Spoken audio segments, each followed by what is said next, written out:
are preparing for the new year, and I know that you cannot wait for the fast to begin.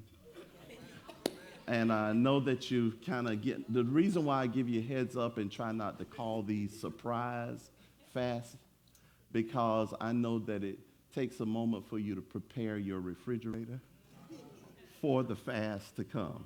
We don't want all those temptations in there as we start to embark upon the fast. But over the past month or so, God just constantly reaffirmed and confirmed the devotional material for the fast. I wasn't looking for it to come the way it did, but after just listening to so many messages and hearing so many messengers, I was like, okay, God, I think I hear you. And so I'm going to ask Pastor Brenda Hardy if she'll come on up and join me here on the platform. And come on.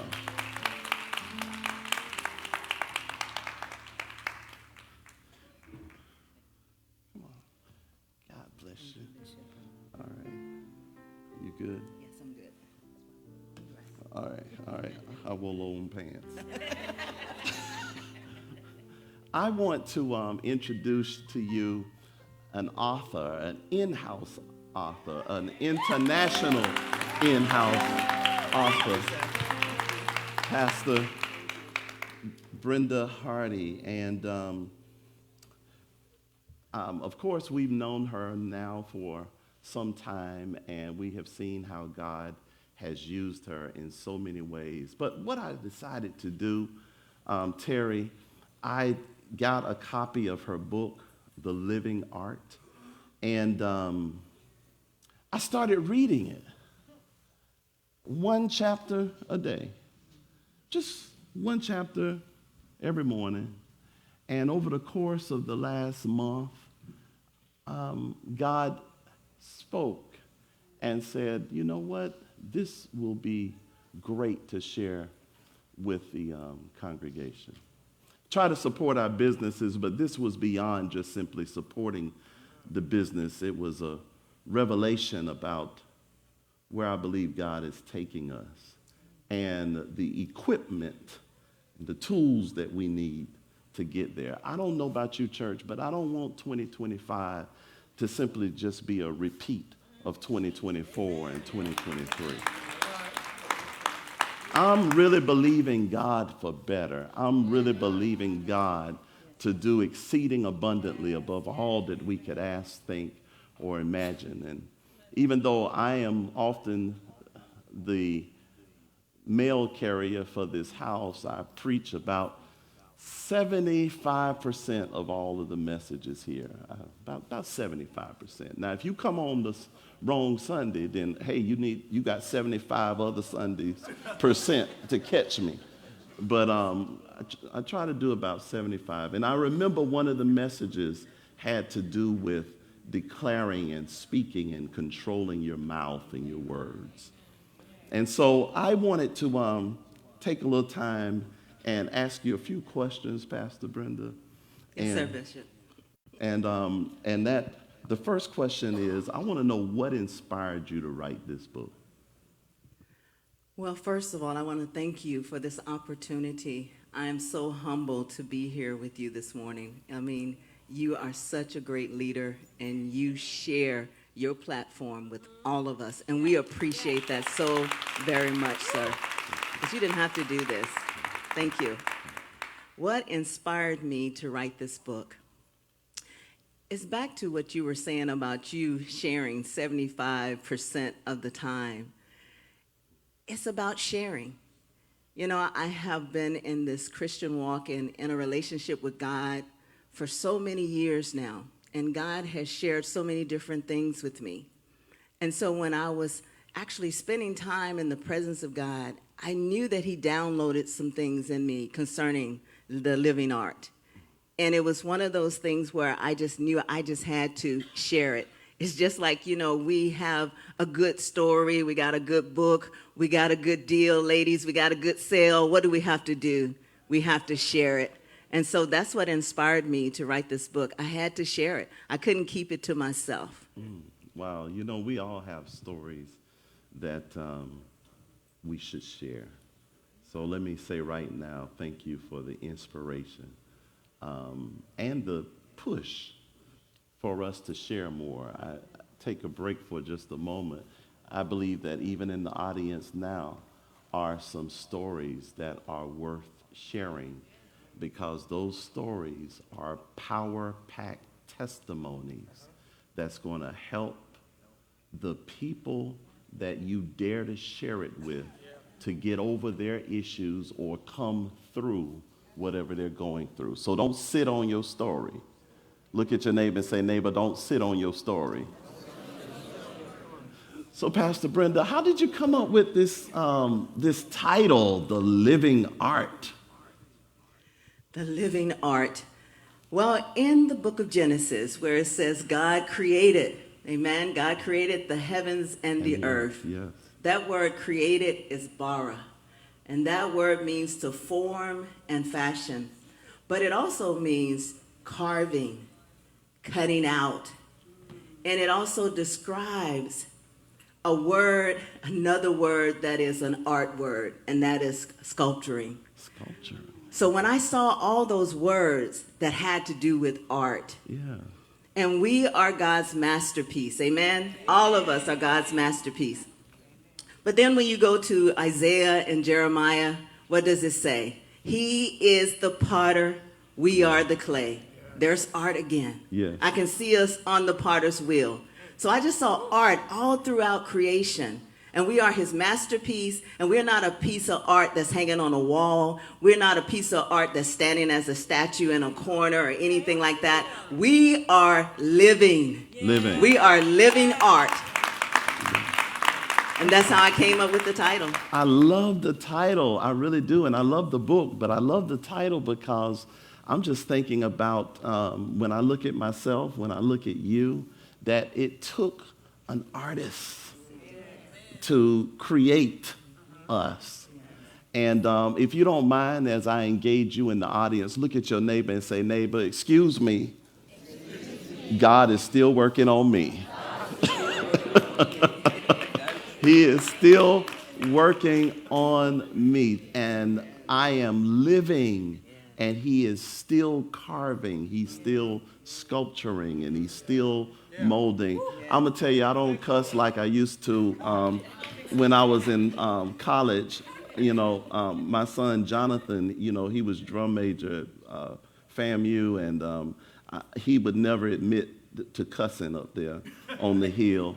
And I see Caleb in service today. I don't know if y'all cuss over there at Bethune-Cookman, but you know, I believe God's still working on you. And I saw Brother Anthony in service. You cussing up there on the hill, Anthony? No, you know, no cuss. He ain't gonna admit it publicly. I saw Zaria here all the way from LSU. I can't wait to talk to her to find out if she cussed verbally or in writing. Well, I'm looking at y'all in here.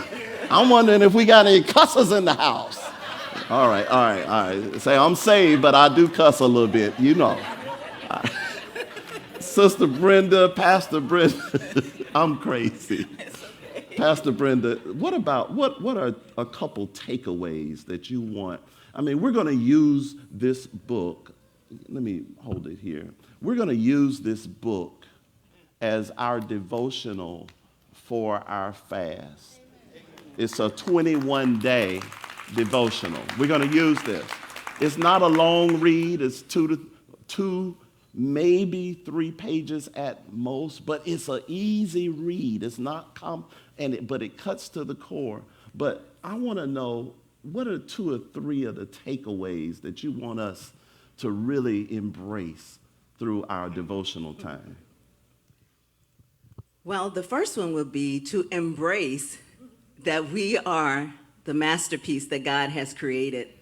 As Bishop said earlier, we know that there was a master artist who created us, amen? Yes. And he's made us unique. He's made us an original. We do not have to be a copy of anyone. Wow. So the first thing I want us to embrace is that we are his masterpiece. Wow. Me, you, all of us in here is his masterpiece. And let's be the original that he created us to be. Let's not be a copy. Let's be an original.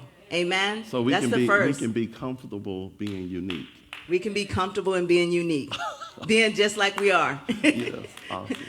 Whatever kind of talents you have, what abilities you have, all of those things, God has uniquely made us that way to be a purpose and to make a purpose and a difference in the lives of those we come in contact with. So it's not by happenstance, it's not by mistake that we are the way we are. Embrace that. Know that you are a masterpiece. And the second one I would like for you to take away from this book is to sculpture, create, frame your world with your words.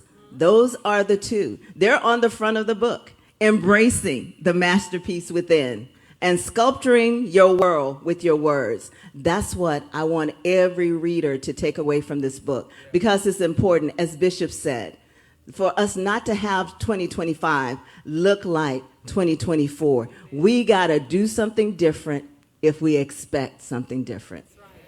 You know, yeah, give it up, give it up. I'm going to close this, but I want to say something that really impacted my life when I was reading your book.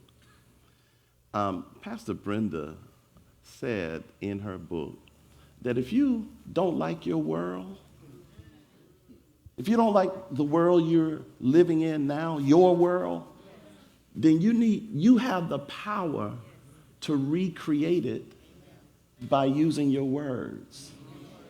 So don't accept the world that you live in now, especially if you don't like it. You have the power to speak and create change for your future. And you know, ever since I read that, I've been like, you know what? I don't like that, but I love this. And I'm going to start speaking what I love versus what I hate.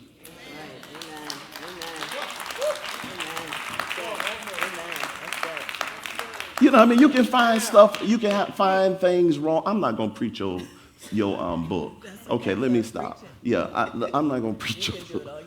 I am going to preach your book. That's right. I'm preaching your book. That's right. Do it, sir. And I encourage everybody else to get a copy. Now, this is what I'm going to do. I'm going to bribe y'all. I'm just coming straight out the box here.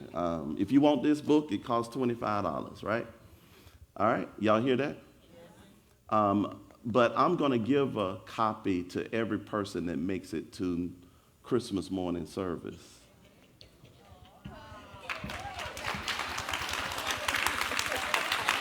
I'm going to just give you.